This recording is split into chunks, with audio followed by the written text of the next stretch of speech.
And after the show was over, he took his cell phone and he went in through the back door of his house, and he actually recorded himself in bed with his wife on air. He kept the show live on air from his garage because he had his equipment set up in his garage, and he did that. He recorded himself in bed with his wife, having sex with his wife, which I found to be absolutely atrocious. And that, for me, said, okay, I don't want nothing to do with this guy. I don't want nothing to do with anybody he's affiliated with the exception of Wacko Bob, who called me depressed in 2007 saying his life was over and Bob was going to end it all because Chris Cash was fucking up his show. I remember that conversation. Man. Where Later on, I joined wrestling-radio.com and started to get the move going that would ultimately, because I actually knew about Blog Talk Radio and registered back then with Blog Talk Radio, and I ultimately didn't go with Blog Talk because I thought it would be a step down for a wrestling radio show. And finally, after working with Fat Rick or Bizzle or whatever he's going as now, and dealing with people like Casey Carnage, I finally had to say that as long as there was a network like Wrestling-Radio that lets you put things up by yourself or like that and really get into it that way, it was you really couldn't you really couldn't get into too much radio. I mean, you really best way to say it, wrestling radio sucked at the time. That's why, and you notice a lot of because of him. And a lot of big time, and a lot of big names in wrestling are now here. Probably the biggest one of all of them is, of course, Wade Keller putting his show for Pro Wrestling Torch up here on Blog Talk Radio. But there are a lot of names that actually did come here to Blog Talk Radio to do some stuff because it was going to be easier on them. They got a call-in number. Blog Talk Radio was fully self-supportive and sponsored by a lot of people. Now it's more of a pay site. And I don't mind. I don't mind paying for something, but you go out of your way to make the service better, and not pretty much what ultimately is happening here. At this point, I'm just trying my best not to knock the network, but I gotta tell you, I've always said the network's been good to me, but the last year, too many steps down, and I'm grateful to always be a BTR feature. I love the people on BTR. I've talked to the head honchos, and they're good people. Yeah. But maybe time for Wacko Bob to take the next step. I'm not doing the dark match. Originally, when I came here, I wanted to do originally the Wacko Weekly here, and I had to change things up so it could be the dark match. And eventually I did bring the Wacko Weekly on after a few months of the dark match, and did both the dark match and the Wacko Weekly. And then eventually I got rid of the dark match just to do the Wacko Weekly. This is why so many people like us when we're a team, and we had the legendary team of Bob and John and Clarke joined forces for a special, because we haven't done it in a few years. The thing is that makes us a legendary team is Bob goes out there and he says, he's going to quit smoking. He's getting away from people like Chris Cash and James Young, and he's going to do this. And I'm so supportive of Bob, pushing Bob, saying, you can do it, Bob. You can do it, Bob. You can do it, Bob. And he did it. After a $700 phone bill all those years ago, look where Bob is to now. He paid off the $700 phone bill from calling me, and now he's on the right path. And all it took was a $1,000 phone bill of phone calls to me. Yeah, the only thing I don't like was you were there pretty much when things went down with with someone who was going to sponsor the dark match with her E-Fed, who later on became my girlfriend, Stacy Britt, James Young founder. God, don't remind me, but E-Feds are like so 95. I remember an E-Fed that I had in 1999, and that's what established me as HEW Entertainment, because that was the name of the E-Fed. E-Feds are so yesterday. Yeah, yesterday, today. E-Fed. Honest to God. Do you think that's really going to make it, Stacy, in a world of social media now? E-Fed. Give me a break. I never knew what an E-Fed was. I mean, when I was going on the net in 2001, 2002, I'm like, what the hell is the E-Fed? Like, put it down to the brass tacks here. I'm Vern John. What the hell E-Fed? E-Fed Mania, run them wild. God, you're talking about a cool show.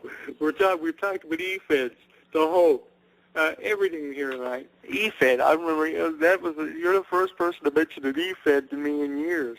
I remember last time I did E-Fed was back in 1999, and I had like one of the top E-Feds in the world. I think my E-Fed was rated 25 on the top like 100 of greatest E-Feds of all time or something, because I had the most cutting-edge storylines ever. At one point, I had like the best storylines in comparison to WWE, and it's sad when you can sit down and write your own storylines and make them better than actually televised and syndicated storylines. I had like the number 25, the top 25, 25th out of like the top 100. So thank you for bringing me back to that, Bob, E-Fed. Well, I'll be honest with you. I mean, Vince Russo's doing that right now with what he does on his what he does on his site. I mean, just to show people how much better Raw could be. Vince Russo. I don't know about Vince Russo. I don't even know where Vince Russo is now. Well, I just talked about him. He is on a. Yeah, I'm trying to remember the name of the site now. Oh my God, me and my memory. I better start taking my vitamins more. But no, vitamins is being for his. But he is on. Yeah, if you do look up Vince Russo, he has his own channel on YouTube, and basically he has a place where you could have a subscription to have his entire video of his shows on entirely. And I actually saw Chris Cash. Chris Cash is actually on that with Russo. And of all the people that I spoke to from WCW, and I spoke to more than what Chris Cash did, Vince Russo was never one of them. Chris Cash prided himself on interviews with Diamond Dallas Page, Goldberg, and Vince Russo. And I went out and interviewed like everybody in WCW, including Diamond Dallas Page. But I never did get an interview with Vince Russo. The thing about Chris Cash was he's just repetitive. The same 10 guests all the time. Johnny Fairplay. I mean, I interviewed him. He was on Survivor. Big deal. He was, third on Survivor? That's what he finished on the Jeff Probst show. Same thing. Yawn fest over and over and over. And I've proven that I'm a better singer than that one karaoke video that Chris Cash did all those years ago after, uploading 10 of them.